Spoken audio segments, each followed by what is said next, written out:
বন্ধুরা, আজকের এই ভিডিওতে আমরা কথা বলবো একজন প্রখ্যাত অভিনেতা মুকুল দেবের আকস্মিক মৃত্যু নিয়ে।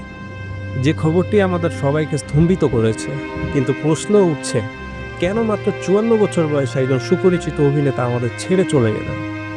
মুকুল দেবের মৃত্যু ২০২৫ সালের ২৩ মে শুক্রবার রাতে ঘটে। তিনি দিল্লির একটি বেসরকারি হাসপাতালে আইসিইউতে ভর্তি ছিলেন।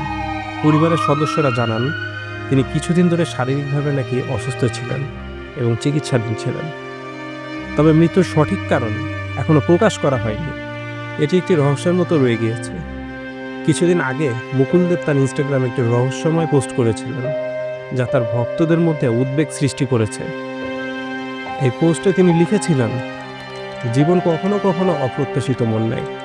এই পোস্টটি কি তার মৃত্যুর পূর্বাভাস ছিল? মুকুল দেবের আকস্মিক মৃত্যুতে বলিউড ও টেলিভিশন জগতের সহকর্মীরা গভীর শোক প্রকাশ করেছেন।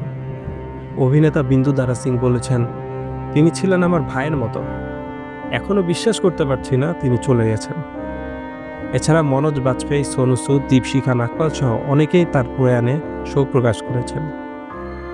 মুকুল দেবের মৃত্যুতে তার পরিবার ও ভক্তরা শোকাহত। তিনি ছিলেন একজন প্রতিভাবান অভিনেতা, যিনি তার অভিনয় দক্ষতা ও চরিত্রের বৈচিত্র্যে দর্শকদের মুগ্ধ করেছিলেন। তার অবদান চিরকাল স্মরণীয় থাকবে। বন্ধুরা, এই ভিডিওতে আপনাদের হৃদয় ছুঁয়ে যায় যদি, তাহলে লাইক দিন, শেয়ার করুন, আর মন্তব্যে লিখে জানান মুকুল দেবের কোন চরিত্রটি আপনার সবচেয়ে প্রিয় ছিল। ভিডিওটি পুরোটা দেখার জন্য ধন্যবাদ। ভালো থাকবেন।